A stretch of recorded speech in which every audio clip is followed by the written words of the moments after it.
halkan kala yara gabasha la yaqaanayo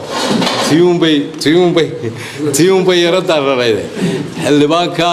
waxa weeyaan runtii guddi horumarineed oo gobolku yeesho kama maarmayo imika safar baan u baxay dhawaan waxay ahayd 22 wasaaradood inay raacaan 15 wasaaradood inay raacaan way shaqadoodii baa laga hadlayay haday caafimaadka tawa ka hadlayni haday beerita waa laga hadlayay haday xoolita waa laga hadlayay nooc walba waxa weeyaan isduwayaashu waxay taali waayeen mid soo kaca subaxnimadii runtii marka la doonayo shaqadoodii baana taagnayd waxay miisaaniyada ku darsadaan ayuun baana u meel maraya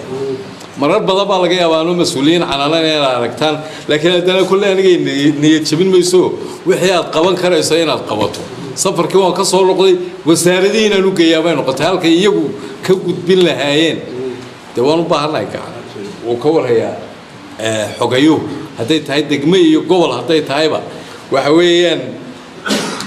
inaan istagrano runtii ma aha hawlaan leenahay mid aan ku faanayna ma aha